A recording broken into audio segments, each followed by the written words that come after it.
Ya, Bismillahirrahmanirrahim. Tapi sebelum mulai kita berdoa sebentar supaya lancar semuanya. Kita mulai dengan doa berdoa mulai.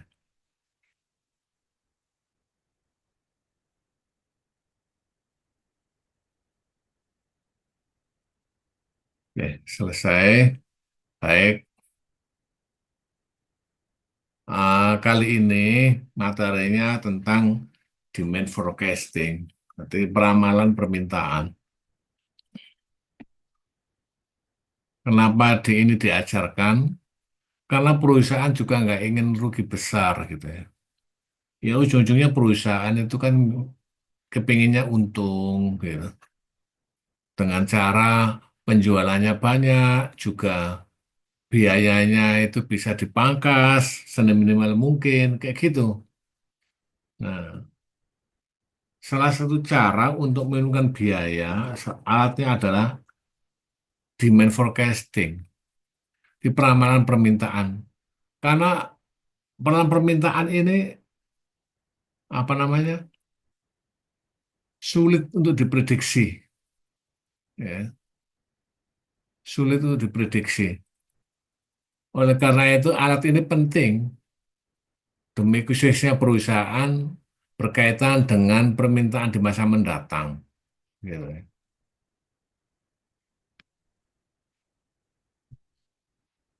Nah, apa itu forecasting? Nah, ini, ya, bentar.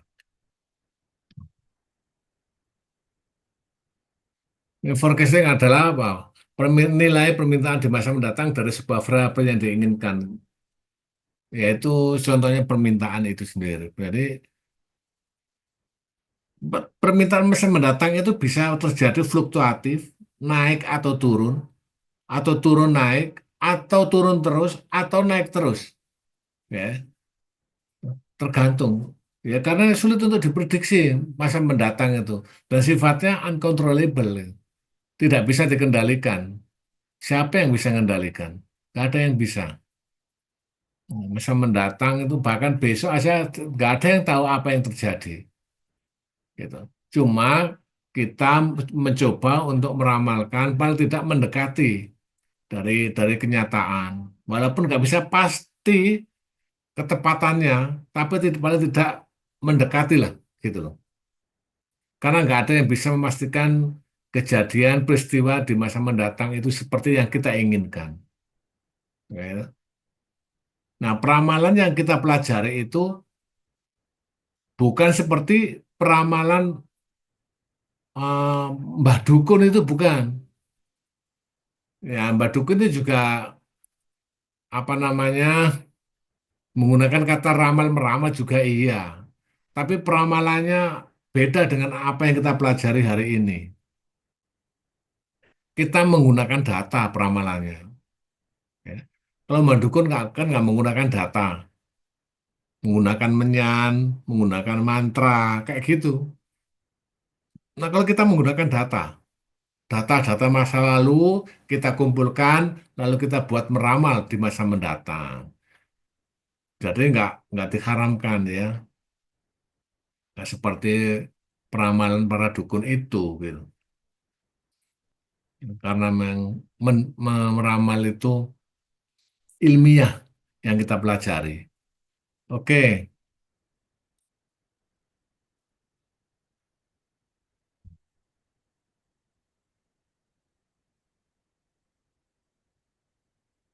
suara saya kedengaran ya? Kedengaran, Pak. Oke, saya takut nggak kedengaran. Nah, peramal itu salah satu keputusan di masa mendatang dengan mengurangi risiko dan ketidakpastian. Untuk menjawab apa? Untuk menjawab berapa banyak produk itu harus dibuat, gitu loh. Jadi bukan hanya asal buat, tapi berapa produknya harus dibuat. Kan takutnya nanti kelebihan atau kekurangan gitu. Iya kalau barangnya murah seperti kerupuk gitu. Kelebihan satu truk gitu, paling berapa harganya kerupuk satu truk? paling ya 3 juta ya, sampai 5 juta kerupuk satu truk. Tapi kalau kelebihan satu atau sampai 10 mobil Alphard, gimana? Sudah main miliar itu. Jadi harus bisa diprediksi permintaan di masa mendatang itu seberapa. Nah, caranya dengan ramalan nanti yang kita praktekkan dengan perhitungan. Jadi berapa banyak produk yang harus dibuat. Ternyata membuat saja juga harus bisa menentukan berapa jumlahnya. Ini juga berkaitan dengan kapasitas perusahaan yang bisa memproduksinya, baik dari tenaga kerjanya, mesinnya, sama peralatan, bahan baku, dan seterusnya. Jadi bukan hanya asal buat, gitu loh. Harus bisa mempertimbangkan aspek-aspek inputnya untuk membuat suatu produk. Ya, itu berapa banyak. Yang kedua, berapa produk, berapa harga berapa produk harus ditetapkan, harganya berapa. Gitu. Yang paling susah adalah membuat harga, tapi konsumen tidak mampu menjangkaunya. Itu kan susah. Bagaimana supaya konsumen menjangkaunya? Menurut kamu bagaimana supaya konsumen bisa menjangkaunya? Sudah membuat produk, harganya mahal. Terus bagaimana caranya supaya bisa menjangkaunya? Menurut kalian supaya terbeli barangnya gimana? Ayo, ada produsen membuat harganya mahal. Nah, supaya terjangkau harganya gimana caranya? Menurut kalian? Sementara konsumen nggak mampu untuk membelinya. Ada punya pendapat? Nggak. Menentukan target pasarnya, Pak. Menentukan target pasarnya. Ini Pak, ini pasarnya sudah tahu, yaitu orang yang nggak mampu untuk membelinya. Gitu. Nah, kita harus berpikir caranya seperti zaman sekarang ini, pakai cara kredit gitu. Iya nggak? Ya karena keperluan konsumen itu banyak, bukan hanya satu dua tiga, tapi banyak. Kalau nggak pandai-pandai menabung ya gimana? Sekarang beli HP aja kredit loh, beli sepeda kredit, apalagi beli rumah juga kredit loh. Iya toh? Nah kalau kalian kelebihan rezeki, ya baguslah membeli dengan cara cash gitu. Alhamdulillah ya toh. Tapi kan kebanyakan rata-rata itu kredit, beli sepeda, beli bahkan pihak dealer pun kadang-kadang dikasih pembelian cash itu nggak mau, mintanya kredit. Kenapa? Karena keuntungannya lebih besar daripada membeli dengan cara cash, gitu loh. Kamu bisa menghitung dengan bunga majemuk antara membeli kredit dengan cash itu selisihnya sangat tinggi, bisa jadi sampai 2 kali lipat itu selisihnya. Ya kayak gitu. Nah, harus dipertimbangkan. Maka kalau bisa, kalau menentukan harga, jangan terlalu tinggi. Ya, sulit untuk terbeli, gitu ya. Ada yang di luar Jawa ini, yang ikut kuliah hari ini, ada yang dari luar Jawa nggak? Ada, Pak. Ada Pak, saya Dari mana? Luar Dari Jawa. Kalimantan Timur, Pak. Oh, kalau Kaltim itu maharnya besar nggak di sana? Besar, Pak. Lu sampai berapa? Mahar ya, Pak. Iya, sampai berapa? Paling tinggi berapa? Tergantung sih, Pak. Lah iya, kira-kira paling tinggi kira berapa? Kira-kira Bisa sampai 200. 200 juta ya? Iya. Wow. Ini ini yang laki-laki punya nggak uang segitu? Itu kalau nggak punya kan ya nggak nikah-nikah itu. Sulit. Amarnya tinggi. Ya, apalagi kalau berkaitan dengan adat ya. Konon semakin tinggi pendidikan juga semakin tinggi maharnya. Kata konon begitu, kan gitu. Iya, Pak. Ya, tamatan SD, SMP, SMA sampai perguruan tinggi itu beda, katanya gitu sih. Iya, sama background keluarga sih, Pak. Loh, maksudnya background maksudnya apa?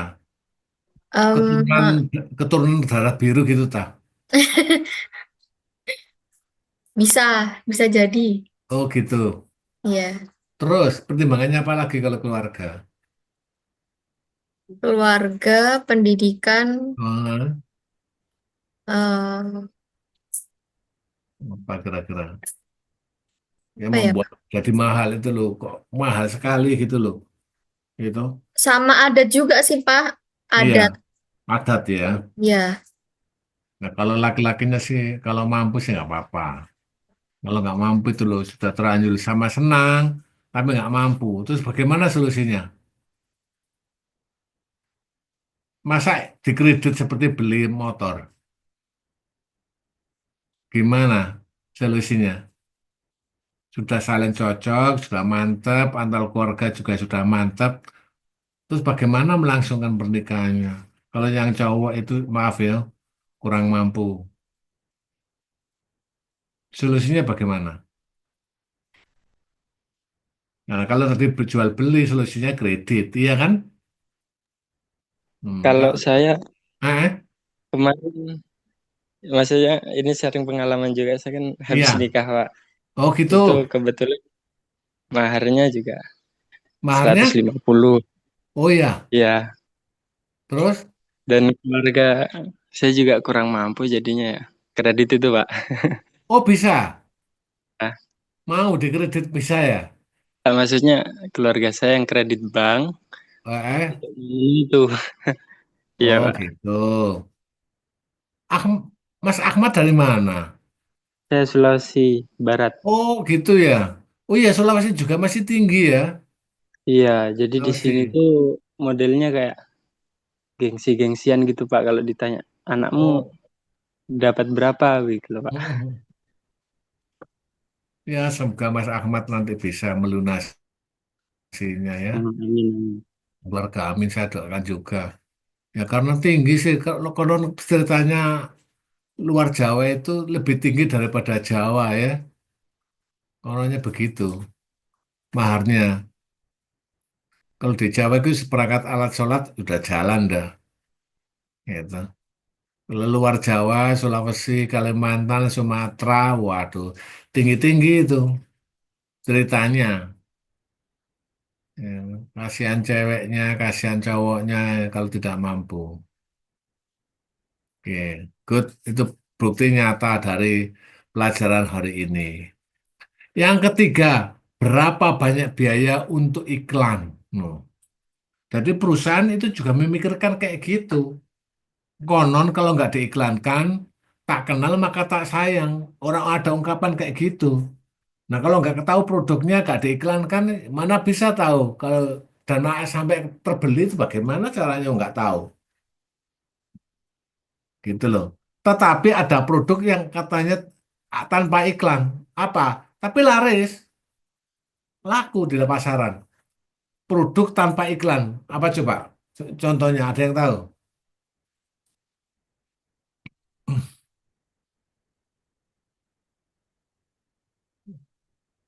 Kamu tahu Xiaomi? Ada yang punya Xiaomi? HP? tahu. Oke, itu nggak pakai iklan itu. Iya. Terus juga Tapi nggak laku nggak? laku, Pak. Nah itu hebat toh. Rahasianya ada pada eh, spek yang dipakai, yang selevel itu lebih bagus Xiaomi daripada pesaingnya. Itu yang pertama. Yang kedua, harganya lebih rendah walaupun speknya lebih bagus. Makanya produk yang punya kualitas bagus bahkan nggak diiklankan pun dicari orang, gitu loh.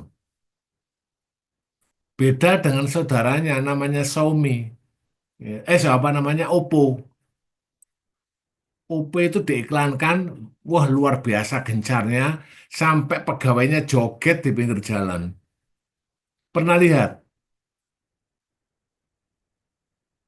Pernah lihat pegawainya OP itu sampai joget-joget di pinggir jalan tuh? Pernah. Balon itu, Pak. Lah iya, sampai segitu-gitunya loh. Ada kebalikan, tapi sama-sama laku gitu loh. Satunya diiklankan juga laku, satunya nggak diiklankan juga laku. Nah, ini unik itu nggak diiklankan tapi laku, itu bagus tuh. Unik karena mengurangi biaya iklan. Hanya saja kalau tanpa iklan harus dipastikan kelebihannya supaya dicari orang. Ya tadi itu speknya lebih bagus dengan harga murah. Apa sorry, harga lebih miring gitu. Nah, kalian juga begitu. Kalau kalian bermutu akan dicari perusahaan. Ya toh? Bukan kamu yang mencari perusahaan, tapi kamu akan dicari perusahaan. Orang yang tepat itu seperti apa yang dicari. Kayak gitu. Karena bermutu gitu loh.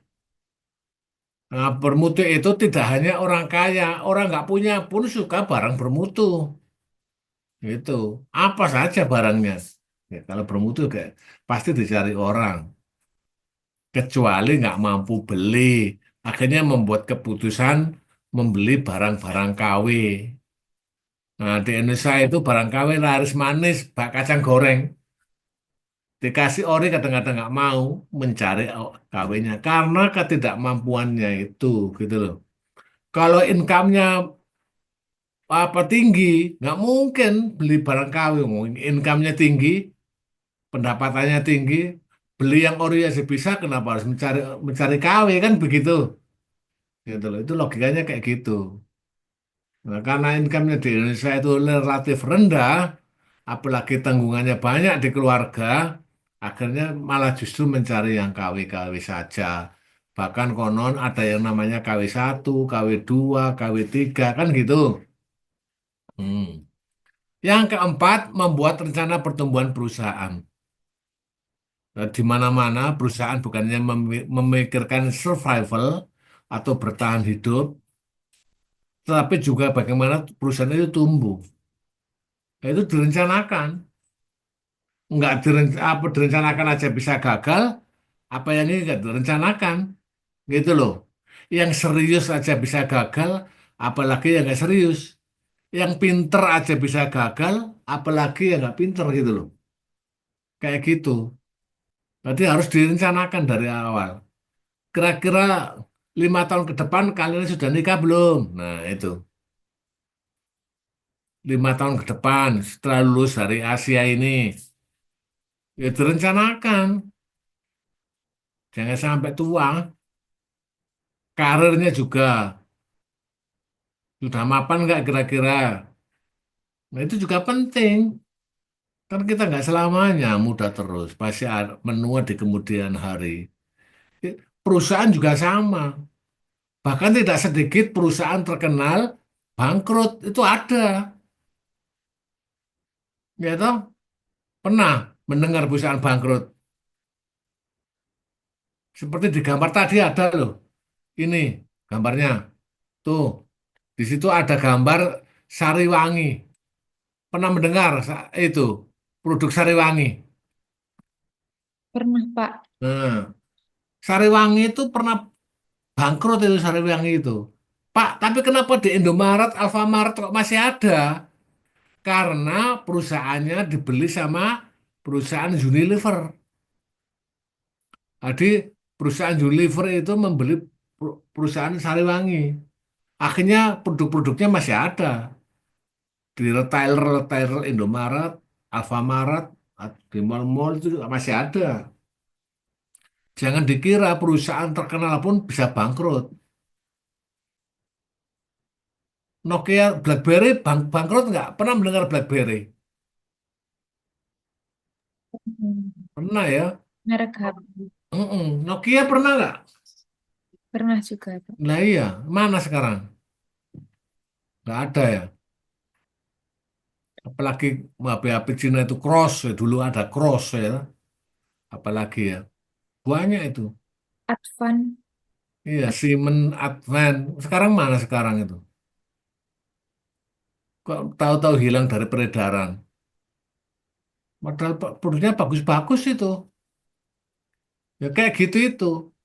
Produk terkenal aja bisa bangkrut, apalagi yang biasa-biasa saja gitu. Kayak gitu. Nah, mengapa peramalan itu tadi itu diperlukan?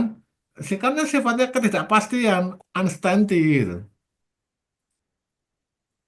Sudah saya bilang berkali-kali di awal bahwa masa depan itu penuh ketidakpastian.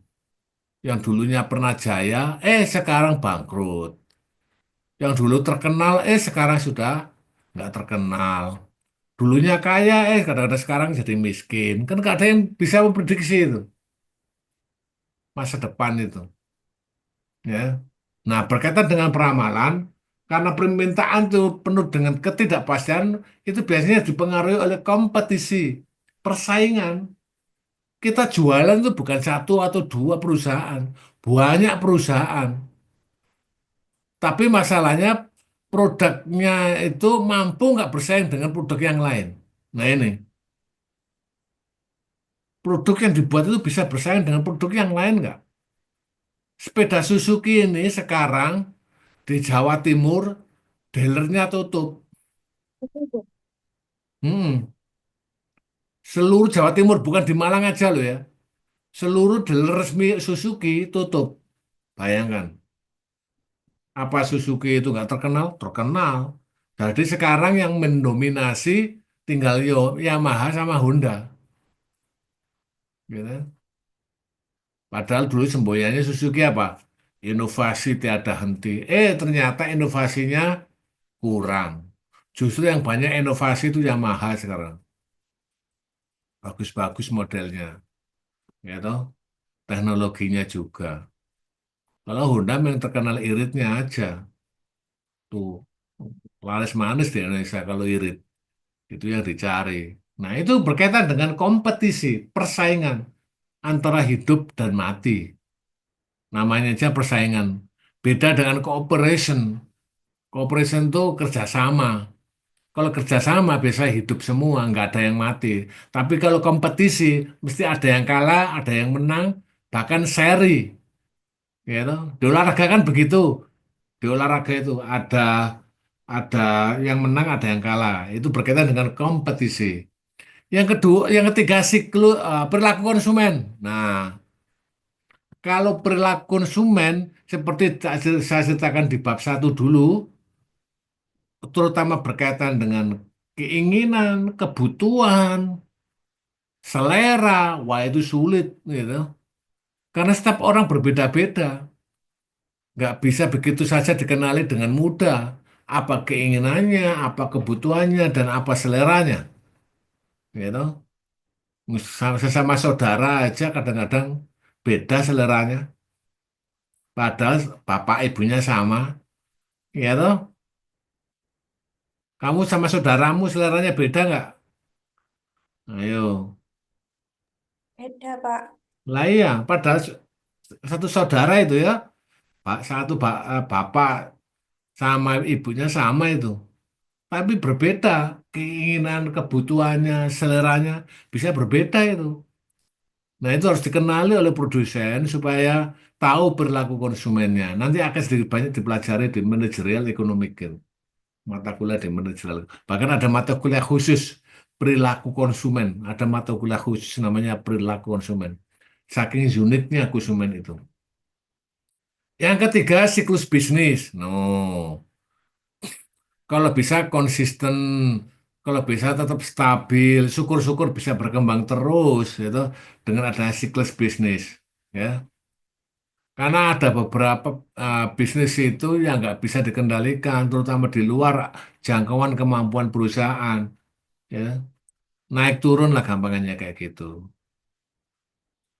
Nah, yang harus diantisipasi ketika faktor makronya, eksternalnya itu sulit untuk dikendalikan. Itu bahaya bisnis itu.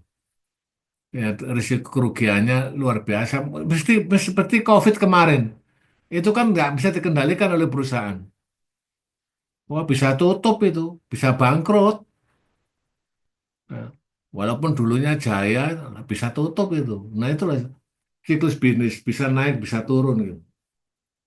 Terus upaya penjualan sekarang luar biasa ini.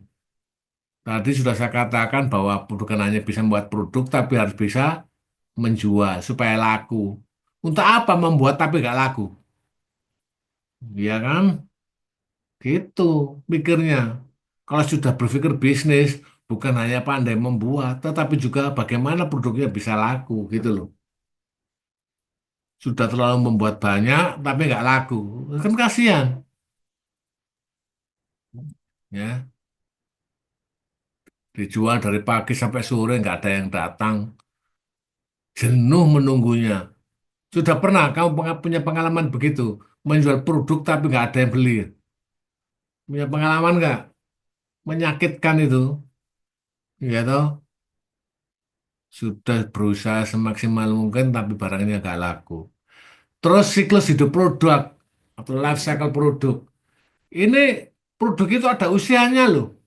Ada yang diperkenalkan lalu mati. Ada yang baru diperkenalkan lalu beranjak baik, terjual lalu mati. Nggak ada yang beli. Ada yang usianya panjang sekali produk itu baru mati. Ada produk yang nggak mati-mati sampai sekarang. Itu ada. Sekarang kamu kamu amati benda-benda yang ada sekitar kamu, produk yang nggak pernah mati-mati. Bisa jadi yang kamu miliki. Apa produk yang nggak mati-mati? Usianya panjang sekali. Yang sampai sekarang, dari dulu sampai sekarang masih diproduksi. Apa kira-kira? Yang awet dari dulu sampai sekarang nggak mati-mati. Nggak tahu. Sandal jepit. Iya, sandal jepit itu zaman gak enak, zaman Belanda, zaman Jepang itu ada itu sudah. Sampai sekarang masih diproduksi. Gitu. Hebat tuh. Tetapi ada produk yang baru diperkenalkan nggak lama terus mati. Kayak gitu itu ada. Kamu tahu apa produk apa kayak gitu itu? Baru diperkenalkan tapi nggak laku. Hmm, ada yang tahu? Wah, ini dibuat kuis saja enaknya ya, biar bisa berpikir. Produk baru diperkenalkan, tetapi nggak laku, kan kasihan ya. Bagian dari risiko dari bisnis. Produk baru kok nggak laku. Kalau produk lama nggak laku, nggak wajar lah ya. Produk baru nggak laku, kan nggak wajar itu. Tapi itu terjadi, pernah. Nah, itu nanti bisa dipikirkan, dicari produk yang baru diperkenalkan tapi nggak laku. Ya, nanti di akhir perkuliahan tak tanya lagi. Ya, no? Oke. Nah, ini pentingnya strategi peramalan ya. Perencanaan dan pengambilan keputusan. Apapun kenyataannya, yang namanya bisnis besar ya harus direncanakan. Uang memberikan sendiri aja lo belum rencana. Ini para cewek-cewek ini, usiamu sekarang berapa? Usiamu sekarang berapa? 21. 21. Terus rencananya nikah berapa? Masih belum tahu. Duh, harus direncanakan itu. Yang Nan- direncanakan aja meleset. Nanti Pak, kalau sudah selesai kuliah dan Oh, betul nih. Nah, sudah ada tabungan. nanti kalau habis sudah kuliah, nanti Pak kalau sudah dapat kerja, ngono. Setelah dapat kerja, dapat dapat penghasilan, nanti Pak setelah penghasilanku banyak, no. Setelah dapat banyak, nanti Pak kelihatannya belum banyak amat gitu. Kita akhirnya kan ini mundur terus. Iya, harus punya rencana, jangan sampai meleset rencananya. Punya target, gitu. Kalau kamu nggak punya target, bagaimana itu cara menempuh hidupnya? Itu baru memikirkan sendiri-sendiri loh. Belum memikirkan perusahaan, nasibnya orang banyak, karena karyawannya banyak. Gitu loh. Nanti menentukan nasib karyawan begitu banyak. Memikirkan diri sendiri aja bingung, gitu. Nah, dari sekarang dipikirkan. Paling tidak nanti habis kuliah 3 tahun sampai 5 tahun saya harus nikah. Gitu. Untuk apa? Si sarjana, duit sudah punya. Kan orang kan nggak bisa langsung tahu-tahu kaya, gitu. Kan harus bertahap, gitu loh. Kayak gitu itu perjuangannya, ya. Jadi perencanaan dan pengambilan keputusan intinya ya. Peramalan itu begitu pentingnya. Berkaitan dengan apa perencanaan dan pengambilan keputusan? Sumber daya manusianya. Iya, mencari orang tepat itu gak gampang loh. Sudah mencari orang tepat, digaji murah, digaji UMR, nggak mau. Ya loh, kayak gitu. Sudah mencari orang yang punya keterampilan, punya keahlian, gak cocok sama gajinya. Gak cocok sama tempat kerjanya. Gak cocok sama teman-temannya. Gak cocok sama pekerjaannya. Yang kedua kapasitas sih ya. Perusahaan kan punya kapasitas berapa kemampuan bisa memproduksi. Kalau kemampuannya 1.000 dipaksa 1.500 ya nggak bisa. Mesin kan juga sama. Sepedamu cc-nya 125. Disuruh lari 150 kan ya nggak bisa. Itu namanya kapasitas. Nggak bisa dipaksakan. Gitu loh. Yang ketiga, manajemen rantai pasokan. Nah, ini bagus berkaitan dengan supply bahan baku, ya loh, untuk diproduksi sampai menyaplai bisa jadi bahan jadi, setengah jadi, ada semua itu. Ya, supaya kelancaran bagaimana bahan baku diproses menjadi barang jadi itu tepat pada tangan konsumen, gitu loh. Di waktu yang tepat, di saat yang tepat. Karena nggak semua perusahaan bisa melakukan kayak gitu. Kalau manajemen rantai pasokannya nggak terurus dengan baik, ya kan? Dari mulai bahan baku, barang setengah jadi, sampai barang jadi, sampai di tangan konsumen, itu tepat. Seperti pelajaran kemarin itu di bab 1, acceptable, on time, itu economically, kan gitu. Itu harus, terutama yang tepat on time tadi itu. Pas dibutuhkan, pas ada barangnya. Nah itu bagus, gitu loh. Hasil ramalan tidak pernah tepat memang. Iya, namanya usaha. Sementara kepastian itu bukan milik kita, milik Tuhan ya. Makanya kita disuruh ngomong insya Allah itu karena melibatkan Tuhan untuk yang Muslim. Insya Allah semoga Allah mengabulkannya itu. Kita nggak bisa pasti itu nggak bisa ya. Ya karena penuh misteri masa depan itu. Semakin jauh ke masa depan diramalkan, maka semakin tidak handal hasilnya. Ngeramalkan waktu besok aja nggak bisa, apalagi 5 tahun ke depan, 10 tahun ke depan, semakin sulit, maka dikatakan tidak handal hasilnya. Iya, karena faktor penyebab kegagalan suatu peristiwa di masa mendatang itu semakin banyak, jadi semakin tidak handal, tetapi tetap masih berusaha untuk mendekati kenyataan di kemudian hari dengan cara meramal pakai data, gitu loh, ya. Ramalnya pakai data, bukan pakai menyan ya. Nah, ini 7 langkah dari sistem ramalan. Ini salah satu dipakai kebun wisata, agrowisata petik buah. Pernah ke sana? Batu, agrowisata. Pernah ke sana belum? Masa Belum, nggak pernah? Ya, belum pernah. ke sana. Di sana ada kak kelas kamu yang kerja di sana. Ada di sana. Tadi dulu zamannya Pak Bukhari belum dibatasi tuh wisata petik buah itu. Sekarang sudah dibatasi minimal 3. Minimal 3, maksimal 3. Itu. Nah, ini pakai peramalan juga dengan cara yang pertama menetapkan tujuan peramalan. Tujuannya apa nih? Untuk mengendalikan jumlah pekerja jam dan hari buka. No. Ya iya, antara weekend sama weekday kan beda. Iya toh, beda.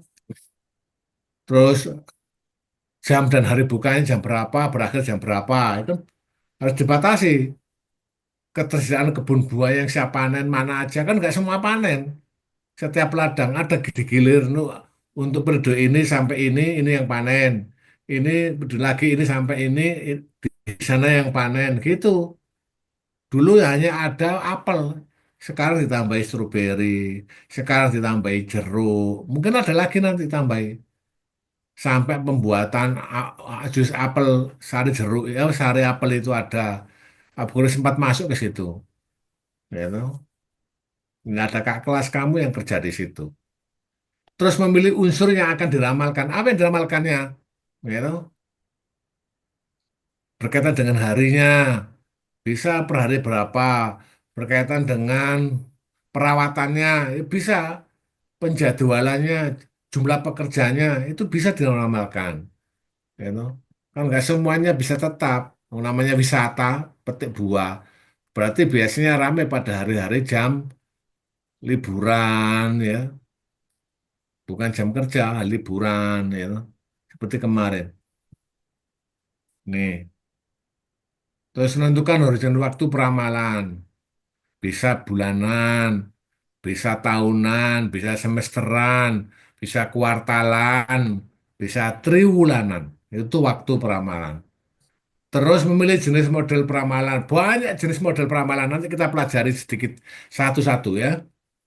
Mulai least square, eh, mulai metode apa? Mo- apa namanya? Metode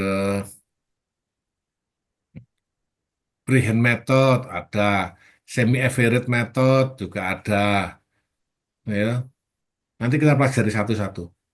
Di sini tak tak cepatkan lagi sedikit, nggak usah ini. Nah, peramalan itu ada dua secara garis besar. Ada yang kualitatif, ada yang kuantitatif, gitu. Yang kualitatif ini nggak pakai angka-angka. Contohnya survei tentang pabrik. Dari pabrik itu disurvei, nggak pakai angka-angka, cuma disurvei aja. Dan para eksekutif bisnis dan rencana pengeluaran untuk perlengkapan ya. Hanya disurvei aja. Itu nggak pakai angka ya. Dilihat itu. Terus survei tentang rencana perubahan inventory. Disurvei dilihat itu penggudangannya, logistiknya. Ya. Survei tentang rencana pengeluaran konsumen. Rata-rata konsumen di masyarakat itu cara membelanjakan uangnya seperti apa. Itu juga disurvei. Kamu nggak tahu itu. Ya karena memang gajinya terbatas, keperluannya banyak. Ya. Sekali dapat gaji seminggu habis. Ya karena pengeluaran jauh lebih banyak. Makanya daya belinya konsumennya rendah, itu nggak kuat. Makanya untuk membeli sesuatu itu sulit. Ya karena tadi itu banyak keperluannya. Apalagi beban tanggung jawabnya besar. Ya toh, istrinya satu, anaknya 10. Nah, itu gimana itu? Ya toh? Apa nggak tambah berat? Kamu berapa bersaudara? Wah, Dua. Ika berapa, Ika? Saya tunggal, Pak. Oh enak, ini tanya nanti ke kamu semua nggak ada saudaranya, anak tunggal. Kalau Mbak Alfia, Alfia dua, Pak. dua, ke Mas Ahmad, Apanya Pak itu Pak? apanya? Saudaramu berapa? Oh, 6 Pak. Enam. Iya Wah, Pak. lumayan. Kamu Perempuan yang keberapa? gimana? Kamu yang keberapa? Saya yang keenam Pak. Keenam, paling buntut Iya Pak. berarti ya. Buntut dewe Wah, lanang dewe Pak. kebalikannya sama Ika ini kamu. Ika itu anak tunggal loh. Wah, di wet-wet itu. Ya toh? Untungnya Mas Ahmad sudah nikah ya. Terakhir lagi, anak anak terakhir. Oke. Ini yang belum, nih, Mbak Ika itu dilamar. Hmm, anak tunggal. Oke.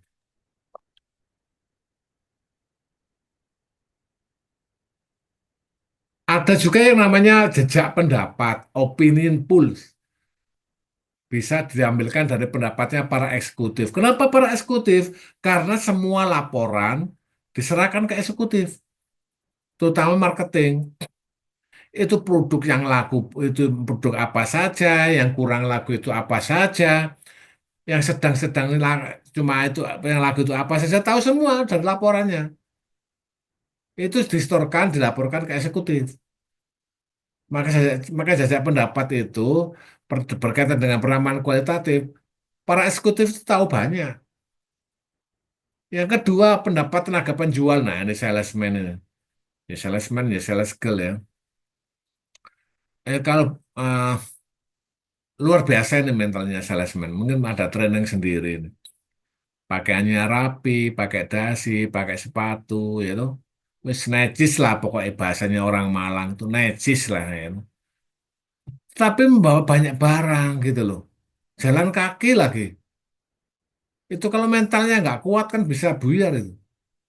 Pakaiannya seperti eksekutif, pakai dasi, sementara jualan membawa banyak barang. Itu pun kadang dicela lagi sama konsumen itu. Barangmu jelek, barangmu cacat, barangnya kurang bagus, barangnya ini. Kan konsumen cerewet kan begitu. Padahal pakaiannya sudah rapi.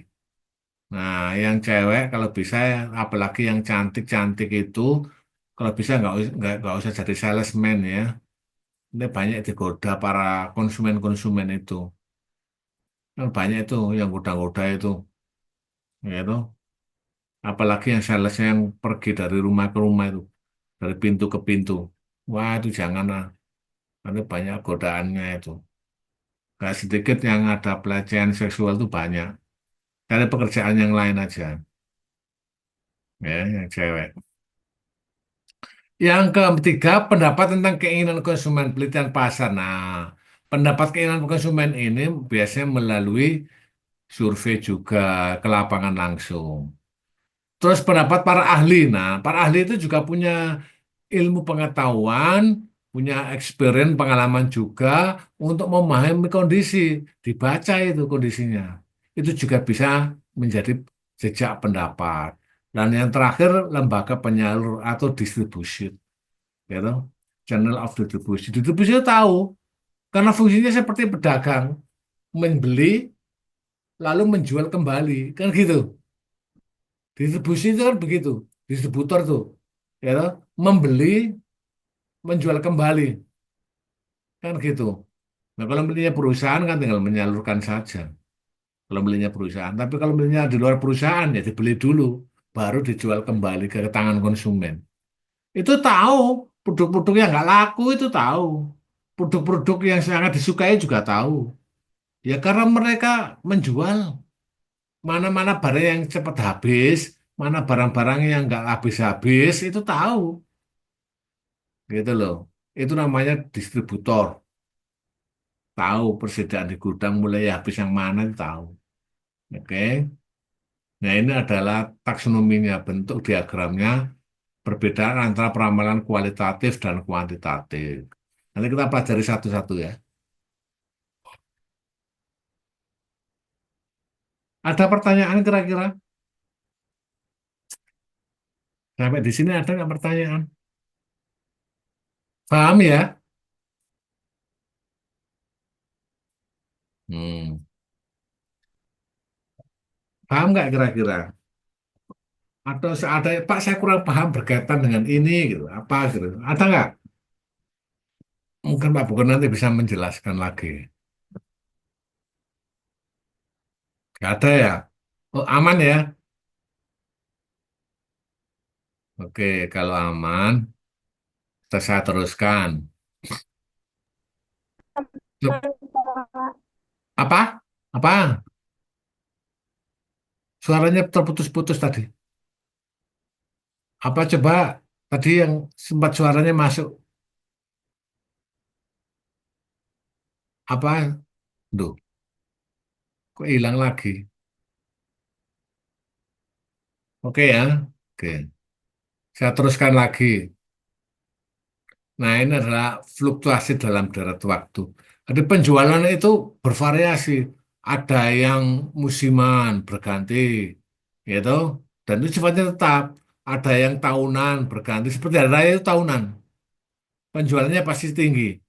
Kalau nggak hari raya rendah, gitu. Ada yang mingguan. Kalau musiman biasanya apa ya? Buah, gitu ya. Pada musim tertentu naik penjualannya. Ada yang mingguan, bahkan ada yang semesteran dan begitu. Ini kalau digambar seperti ini, ya. Tetapi juga ada yang nggak menentu, sifatnya random, ya. Walaupun nggak panen, tetap aja bagus penjualannya. Nah, ini tren. Gerakan jangka panjang yang dimiliki kecenderungan menuju pada satu arah, yaitu arah naik atau turun. Tren itu bisa naik, bisa turun. Bisa naik terus, bisa turun terus. Ya, toh. Ada namanya juga tren, lagi ngetren gampangannya lah. Orang, orang sekarang itu mengatakan begitu. Cuma itu gak selamanya naik, bisa naik turun, tren namanya. Nah, ini yang kita mulai untuk menghitung secara angka-angka. Semoga kamu sabar ya. Nanti tak jelaskan pelan-pelan. Ada metode kualitatif ini, ada namanya freehand method, ada semi-average method, trend moment, least square, metode setengah rata-rata, eksponensial, dan smoothing Delphi. Kita pelajari satu-satu ya. Nah, ini freehand method ini. Pak, ini Pak Buri ingin tanya, ini kan tahun 2012 sampai 2024. 2012 produksinya 2 ton, 16 3 ton, 17 3 ton sampai tahun 2004 21 ton. Kira-kira tahun 25 naik apa turun produksinya atau penjualannya? Naik. Naik. Kalau Ika dia mengatakan naik. Kalau Ika naik apa turun?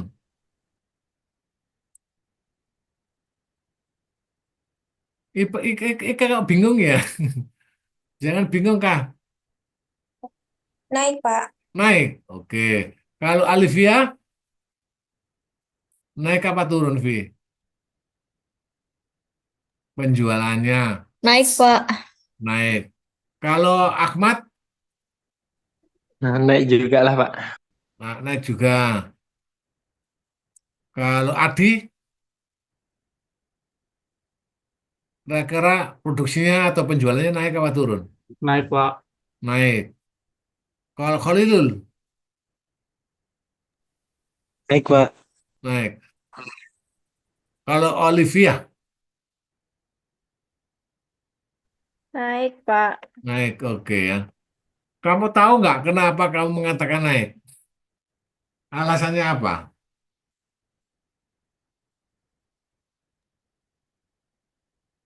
Ayo. Karena itu, Pak, terlihat di produksi tonnya itu. Kenapa? Dilihat dari produksi 100 itu gimana? kan 107 itu. 107 itu kan jumlahnya. Jumlah yang dari semuanya ini. Mm-mm. Itu jumlahnya. Nah, bagaimana kita tahu bahwa tahun Karena 2005 tren produksinya terus meningkat. karena tren produksinya itu meningkat. Itu 18 sampai 19 itu turun. 22 sampai 23 itu turun. Iya nggak?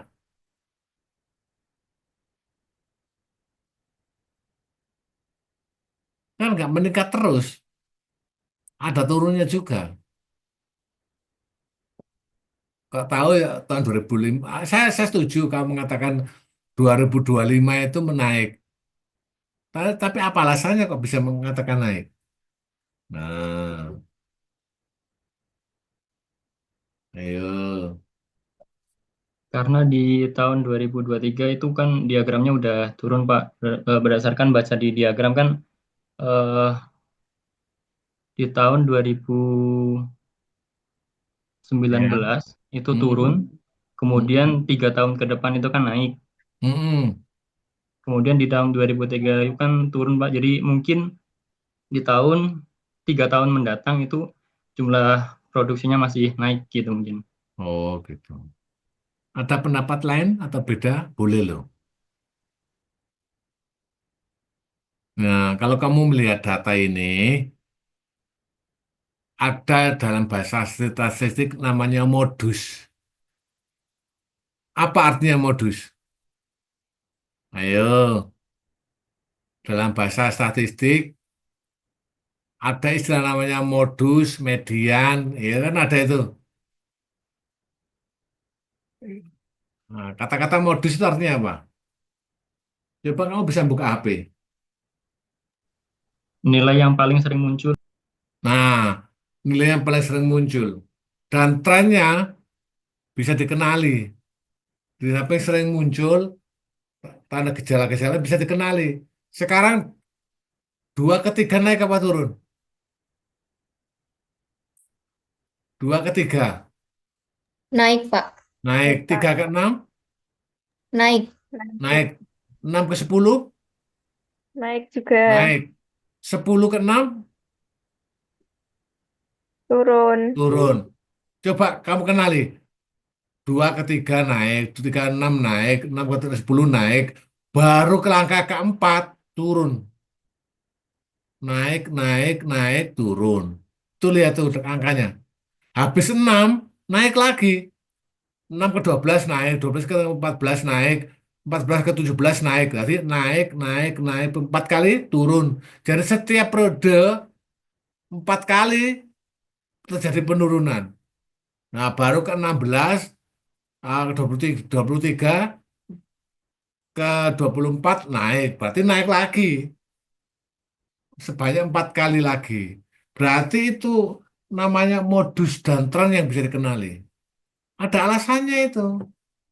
Ya, bukan bukan suka-suka gitu enggak, tapi bisa dikenali. Oh, ternyata setiap 4 tahun ada penurunan di sini gitu. Itu trennya itu kayak gitu. Namanya modus.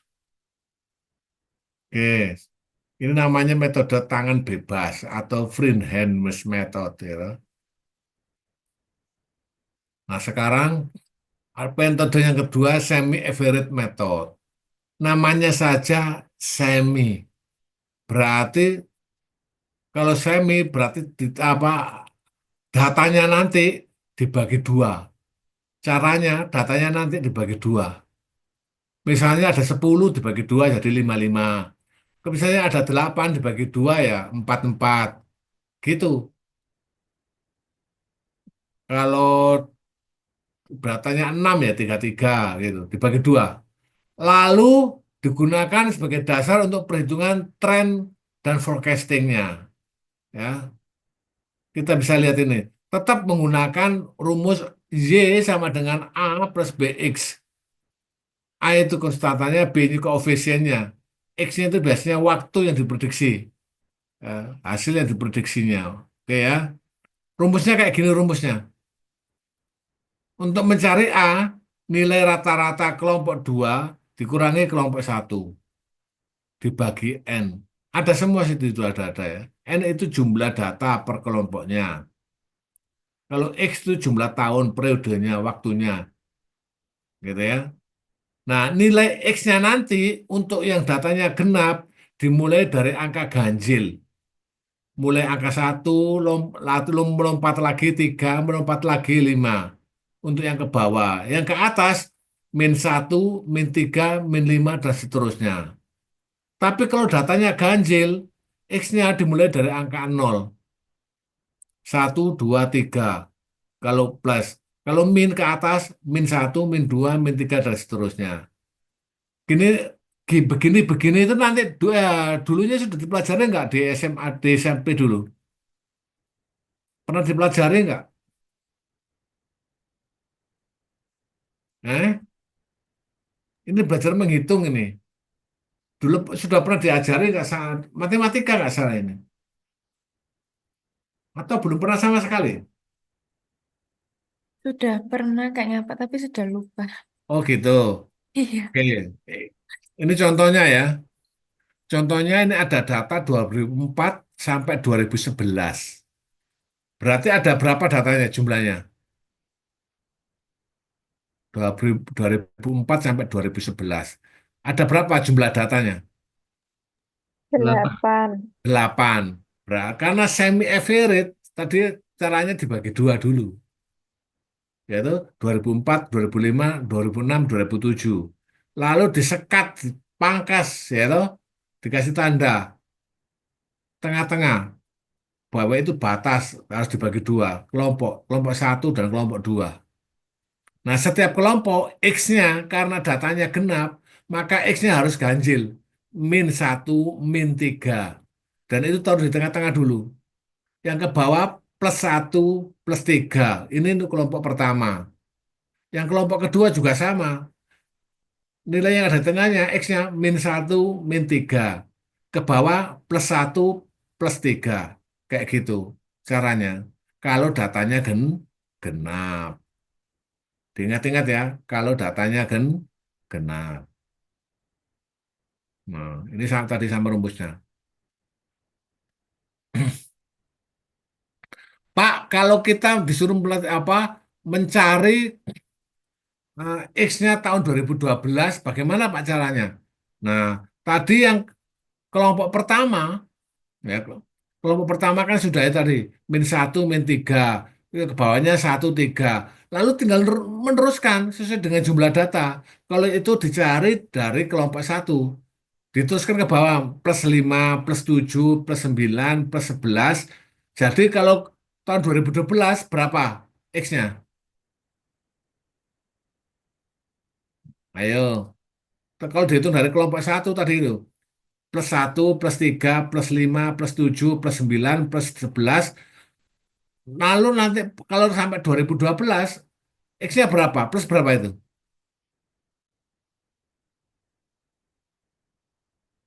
Ini sudah ditulis Pak Bukhari di situ. Plus 13, lompat satu-satu ganjil. Kenapa bingung gitu? Nah, kalau ini dihitung X-nya dari kelompok satu. Kalau X-nya dihitung dari kelompok dua, X-nya berapa tahun 2012? Kalau dihitung dari kelompok dua, jadi 5 X-nya. Plus satu, plus 2, kayak gitu. Kayak gini nih ya. Bentar,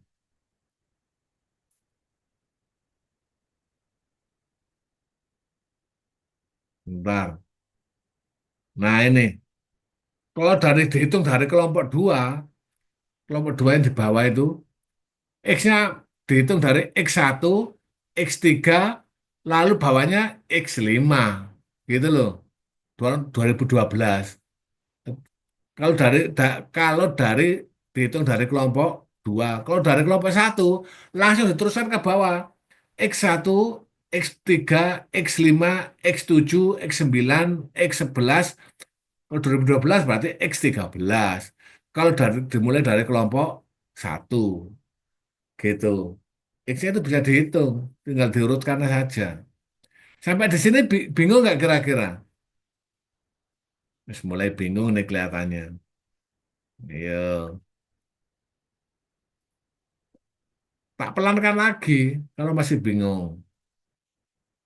Ini contohnya ya, contoh soalnya ini. Ini sudah ada jawabannya kok, nggak, insya Allah nggak sulit.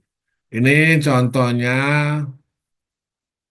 laporan keuangan perguruan tinggi swasta ya, toh, di Surabaya 2004 sampai 2011. Angkanya sudah jelas 24, 6,437 dan seterusnya. 12, tahun terakhir 2011 12,051. Nah, ini.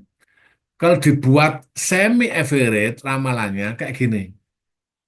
Sebentar ya, tak pelankan supaya nggak bingung. Kalau dibuat metode semi average, X-nya sama seperti tadi itu X-nya. Tuh, X-nya itu. Di datanya dibagi dua, lalu dimasukkan X-nya. Kelompok pertama 1, 3. Kalau ke atas min 1, min 3. Kelompok dua juga begitu. Kalau ke bawah 1, 3. Kalau ke atas min 1, min 3. Itu X-nya. Nah, untuk mencari semi totalnya, semi average-nya, tinggal bagi. Jumlahnya penjualan di kelompok 1, 27723 dibagi 4. Hasilnya berapa? 6930,71. Di kelompok 2 juga sama.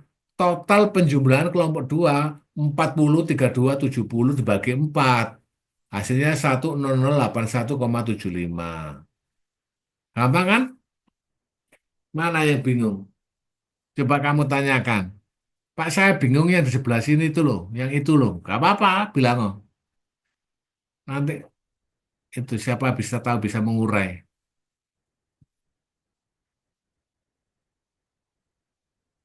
Yang masih bingung boleh tanya. Pak, boleh dijelaskan lagi enggak, Pak? Yang mana? Yang tadi yang mulai dari awal tadi. Yang dari awal. Ya, maksudnya yang tabel-tabel ini tadi. Yang tabel ini apa ya sebelumnya? Yang sebelumnya. Oke. Nah, kayak gitu ya. Bentar. Ini ya. Apa ini? Yang ini. Yang mana? Iya, yang ini, Pak. Yang ini.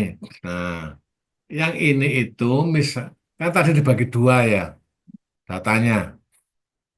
Nah, dibagi dua ya jadi kelompok 1 dan kelompok 2. Kalau kita disuruh meramalkan mencari X-nya pakai kelompok 1, tinggal ngurutkan ke bawah. Tapi ganjil semua. Itu +1, nilai tengahnya +3. Lalu bawahnya lagi harus +5 karena mengikuti jumlah data. Terus +7, +9, +11, dan terakhir misalnya ngeramalkan tahun 2012 jadi +13 X-nya. Kalau ngeramalkan melalui kelompok 1. Tapi kalau kelompok 2 X-nya bukan 13 tapi 5. Kayak gini ini. Ngerti? Nah ini data ya. Kalau ada kelompok 2 +1 +3, sorry. +1 +3 +5. Kalau dari kelompok 2 loh ya, tahun 2012. Tapi kalau dari kelompok 1 +1 +3 +5 dan seterusnya sampai jumlah data. Sehingga nanti tahun 2012 +13. Gimana dia? Bingungnya di mana?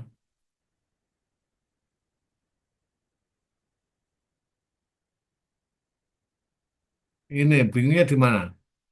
Duh, wajah gak usah bingung. Kamu tanya saya bingungnya di sini loh Pak. Kok tahu bagaimana hasilnya seperti itu gitu? Iya, saya bingung hasil yang itu loh, Pak. Yang X-nya itu loh. Kenapa? Kak, kan tahun 1 itu -3, tahun 2 itu -1. Itu gimana, Pak? Nah, ini Soalnya menarik. dibagi 2. Eh, bukan. Kalau setiap kelompok itu nanti apa membagi jumlah datanya itu dua kelompok bagi dua, Hmm. gitu loh. Jumlah datanya semuanya ini kebetulan 8, jadi 44, ya toh? Mm-mm. Jadi datanya itu kebetulan di sini 8, jadi dibagi dua menjadi 44, kayak gitu. Nah, aplikasinya ada di sini. Nah ini soalnya ini jawabannya. Ini jumlah 8 datanya. Tahun 2004 sampai 2007 kelompok pertama, kelompok kedua 2008 sampai 2011. Setiap kelompok ditandai dengan X tengah-tengahnya, X1, 3 dan seterusnya. Kalau genap, gitu. Kalau ganjil enggak 1, tapi dimulai dari angka 0. Ini betul datanya genap. Kayak gitu. Nah, ini kena kalau ini dihitung, kalau ini gambarnya dihitung dari kelompok 1, diteruskan ke bawah sampai semin 13 tahun 2012 itu.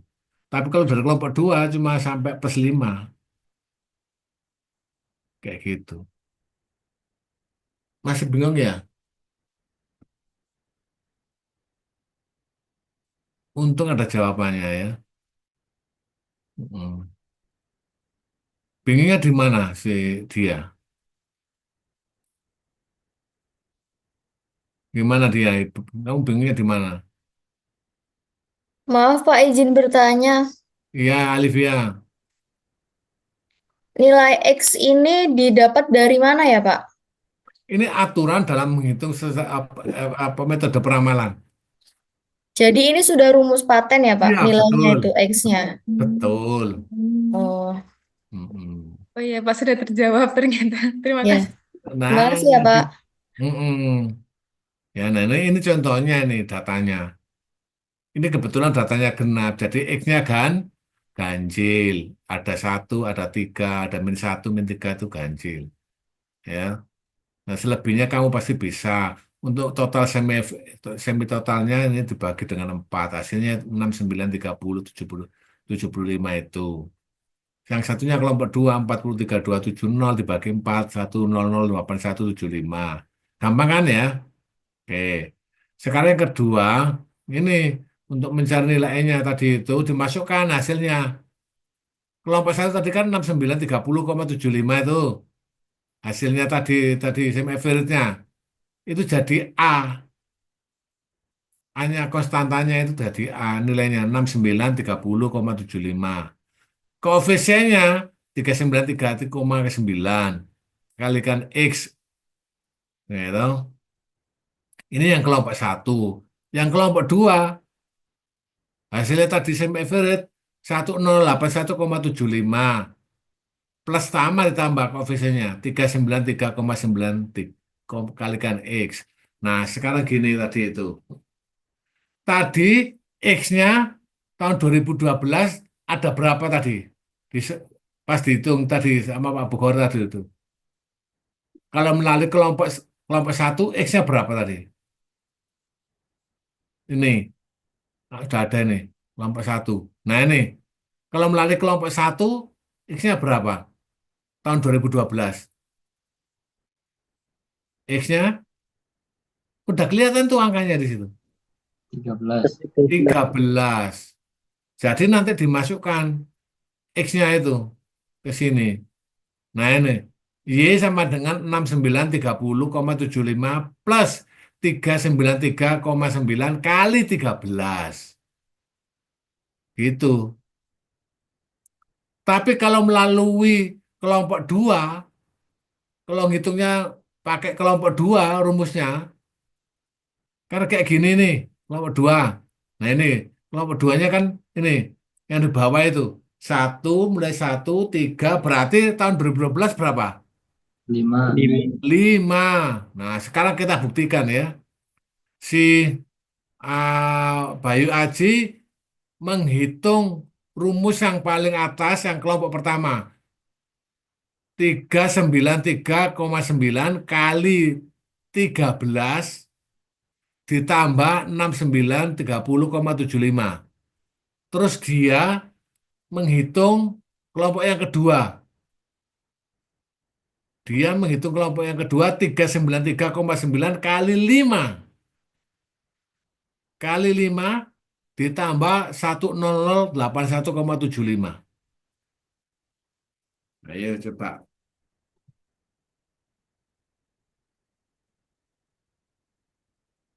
Hingga tahu nanti hasilnya tahun 2012 itu berapa. Sudah ketemu belum? Ini Sudah, Pak. cepat ini kalkulator. Sudah. Berapa Bayu Aji? Kalau perhitungan menurut kelompok 1 hasilnya 12.051,45.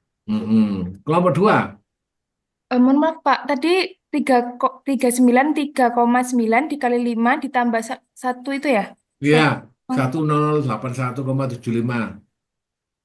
hasilnya 12.051,25. Sama enggak?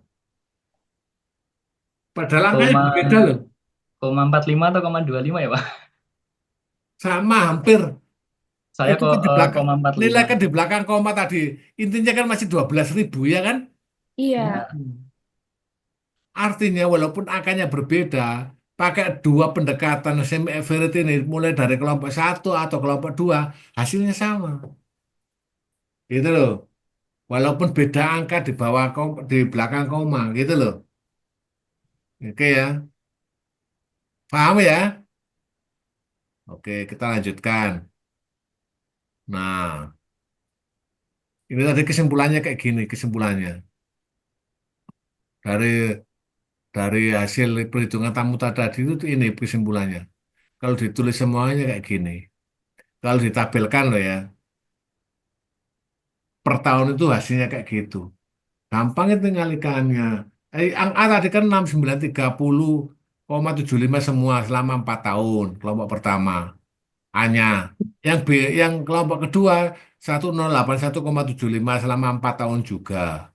Kalau B-nya, koefisiennya semua sama 393,875. Semua kelompok satu dan kelompok dua juga sama nilainya. Nah, hasilnya tinggal mengalihkan itu tadi itu. A-nya berapa? Ditambah 393,875 kali X-nya min 3. Yang kedua kali min 1. Dan seterusnya. Sudah ada semua di tren itu hasilnya. Ya toh? Kan rumusnya sudah ada tuh. Y sama dengan A plus BX. Oke. Nah ini hasilnya kan dari Bayu Aji tadi ya. Iya nggak? Sudah ada itu hasilnya. Hmm. Kalau kalau Sinau sebelumnya sudah ketahui ini. Ini diperoleh dari kelompok pertama penghitungannya. Kalau dari kelompok kedua ya bersama saja. Dikalikan 5 tadi itu dari dia tadi itu. Oke. Sekarang metode yang kedua. Trend moment. Hmm. Trend moment ini formulanya tetap sama. Mencari Y sama dengan A plus BX. Cuma rumusnya untuk mencari angka A plus BX ini ada di bawah ini. Sigma Y sama dengan N kali A plus B sigma X1. Yang kedua, sigma X1 kali X1 sama dengan A sigma X1 plus B sigma X2 kuadrat. Rumus-rumus ini, sekali lagi, rumus-rumus ini sudah ada di tabel nilainya. Kayak gini. Ini tetap soalnya sama dengan semi average, tinggal kita kerjakan dengan metode least square tadi itu. Nah ini, sorry. Ini trend moment sih, sorry ya, trend moment. Bukan di square, trend moment. Trend moment itu X-nya enak, tinggal ngurut. Mulai dari nol. Ini mm, sangat paling mudah sekali dari sekian banyak metode. Lihatin, X-nya itu dimulai dari nol. 0, 1, 2, 3, ngurut terus sampai ke bawah. Berarti kalau tahun 2012, X-nya berapa? 8. 8. 8. Good, pinter tuh.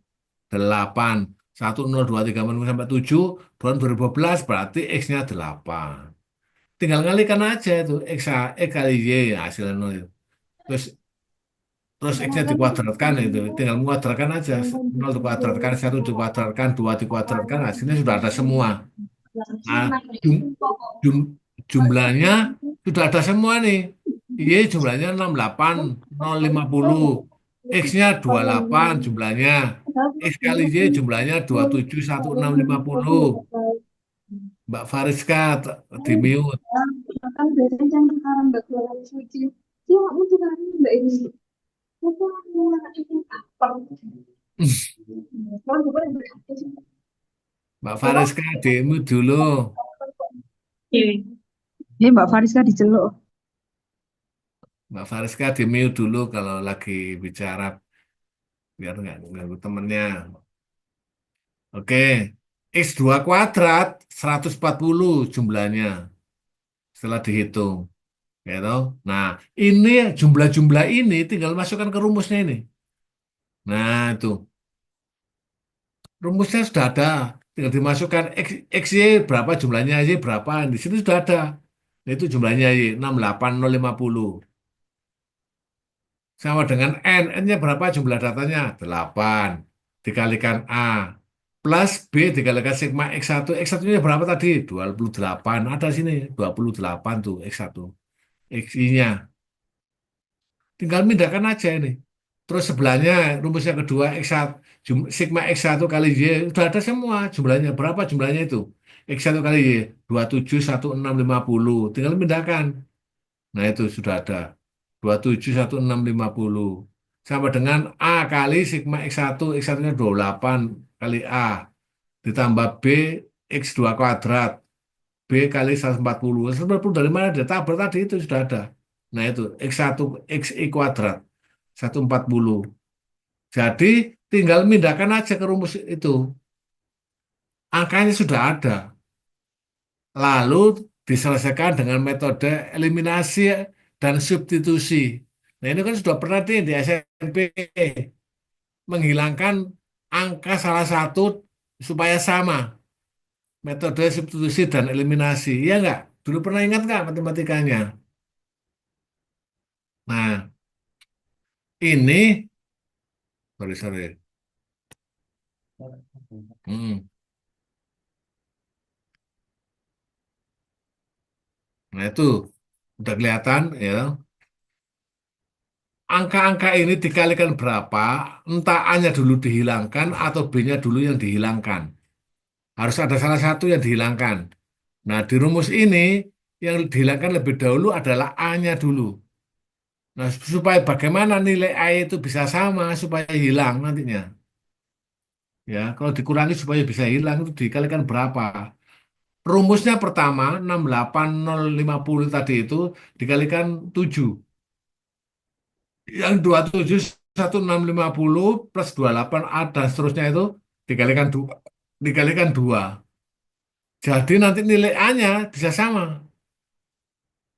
Sehingga 647 6350 dikurangi 54330 min 66950. Yang 56A dikurangi 56A ya 0. 196B dikurangi 280 B dikurangi min 84. Dari sini mengerti nggak kira-kira? Paham ya? Nah, nanti dikalikan dulu A atau B-nya, salah satu, jangan dua-duanya, salah satu. Bagaimana supaya kalau dikurangi hasilnya menjadi nol.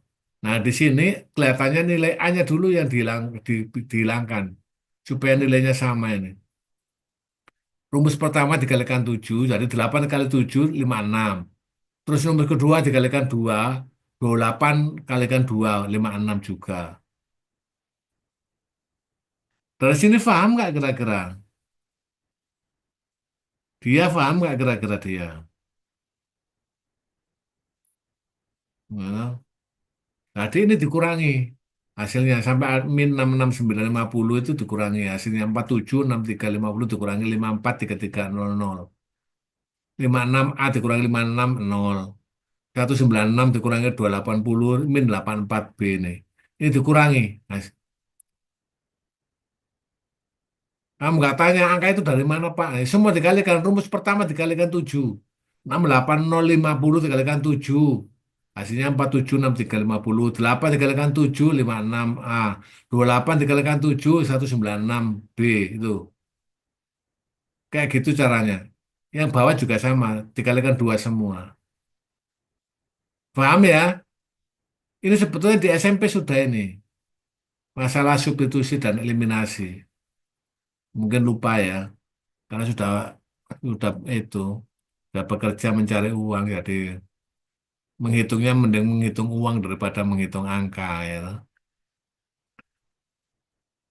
Nah, setelah diketahui jumlahnya tadi itu, baru dilihat, dicari hasilnya.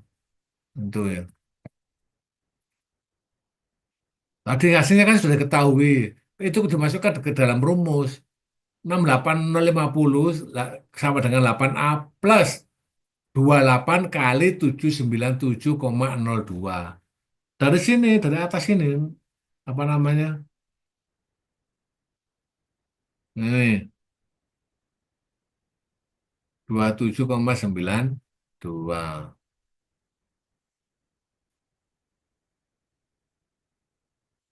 Bentar. Hmm. Hasilnya 2231 6,67. Jadi udah kelihatan semua itu. Pindahkan 68050 sama dengan 8A plus 2231 6,67. Lalu dipindahkan 8A-nya. Dibalik itu loh. Dulu kan sudah pernah diajar kayak gitu. Ya toh. 6805550 dikurangi 22 apa? 316,6,7. 0,67. 45,75. 7333. Lalu tinggal cari A-nya, 8-nya jadi pembagi. 45,733 dibagi 8. Ada 5716 itu. Jadi Y-nya sama dengan A-nya itu 5,71667 ditambah B-nya 797,02 X. Nah, X-nya berapa? Tadi 8. Kan 8 tadi X-nya. Nah, ini sama Bayu tadi dihitung. X-nya berapa? 8. Dikalikan 8 ini. Hasilnya 12,091. Sama nih hasilnya. Dengan ramalan tadi yang tadi itu sama hasilnya. 12.000. Beda cuma di angka koma tadi itu. Sama hasilnya. Ya toh? Pakai semi average, pakai momen sama hasilnya. Beda tipis di belakang koma. Paham nggak? Bingung ya? Boleh tanya. Silakan tanya kalau masih bingung.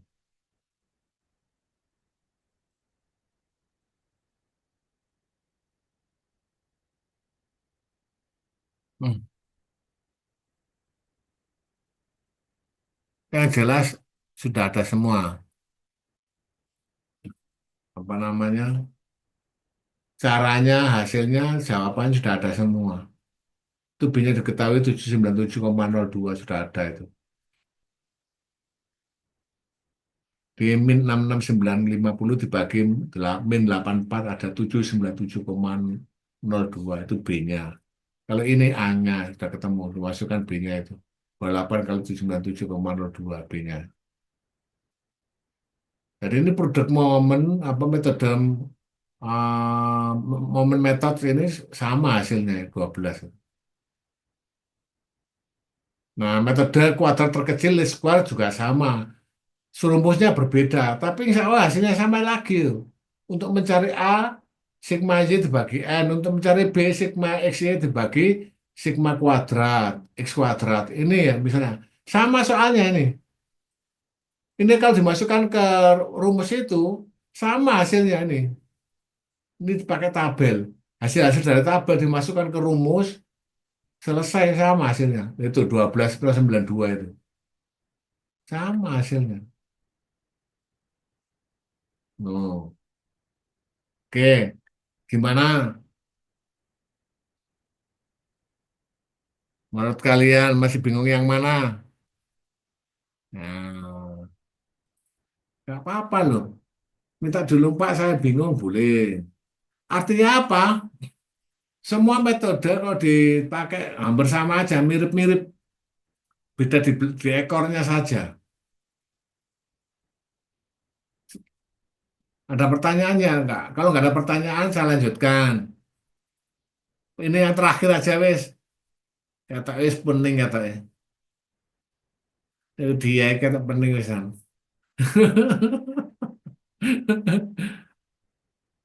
Ini yang terakhir ya. Namanya metode single moving average.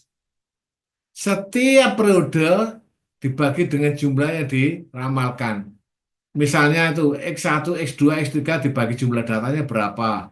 Ini contoh. Ini rumusnya loh. Ya. Ini rumusnya tinggal masukkan ke data. Nah, ini misalnya Januari 20.000, Februari 21.000, Maret 19.000. Ini berarti yang diramalkan 3 bulanan. Berarti nilai angka itu ditambah-tambah semuanya selama 3 bulan dibagi 3. Hasilnya berapa? Ini di bawah ini hasilnya. 20.000. Nah, tahu?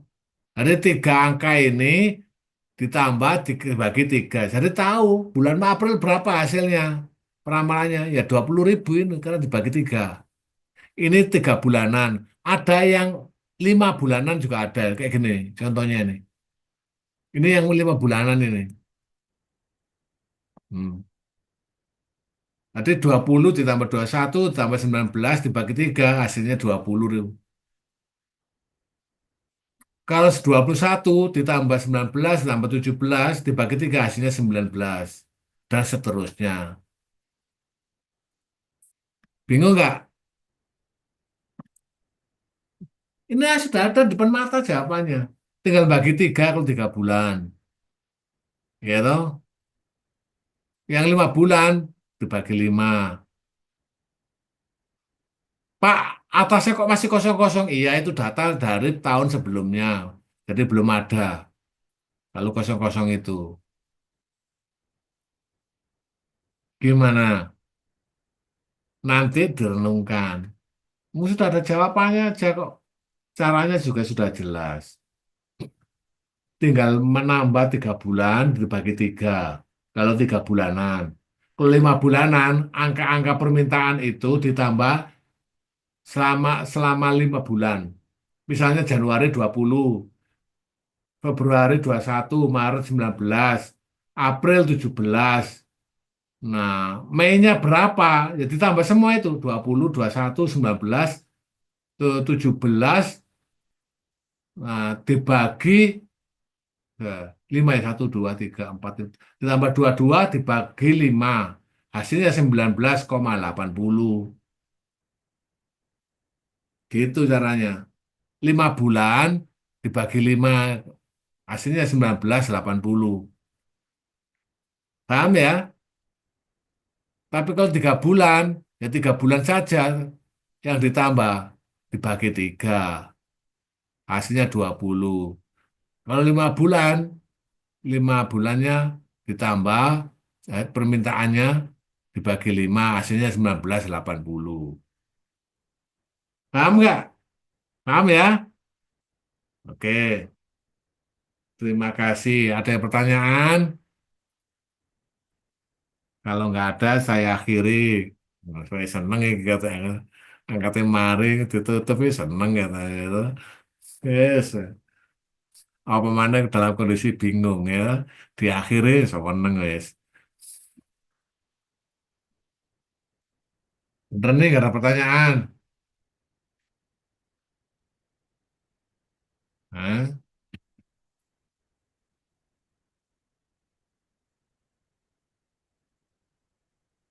Yang jelas ada soal, ada jawabannya.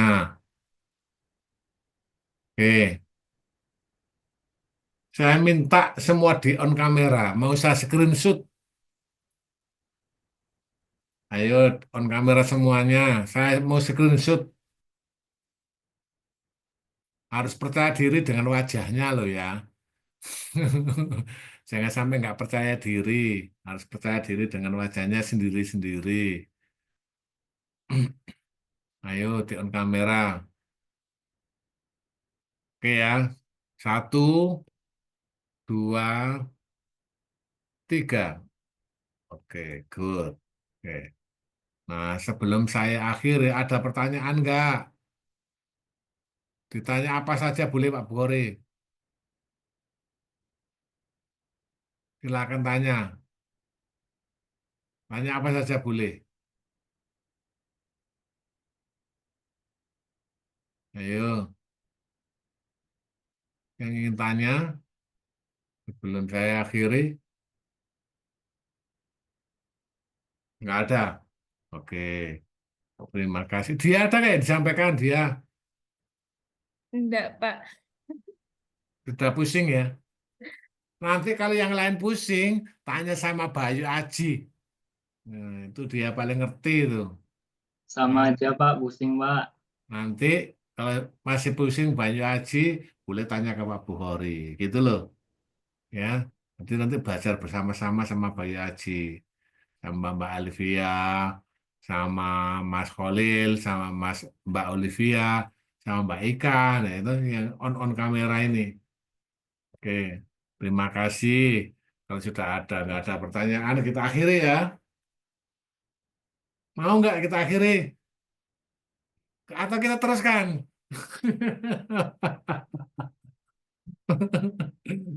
Nanti dipelajari, sudah ada jawabannya kok. Nggak akan sulit, benar. Nggak sulit tunggu kecuali nggak ada jawabannya. Pak Bukhari membuat soal ada jawabannya. Nah, nih, kalau ingin tanya, diskusi sama Mas Venta, Bagas, nah itu. Nanti diskusi sama Mas Venta ya. Oke, terima kasih. Saya akhiri di sini. Assalamualaikum warahmatullahi wabarakatuh. Waalaikumsalam Waalaikumsalam warahmatullahi wabarakatuh. Warahmatullahi Terima wabarakatuh. kasih ya. Pak Terima Bukhari. kasih. Terima Makasih, kasih. Pak. Oke, Izin les gitu ya, Pak. ya. Nah.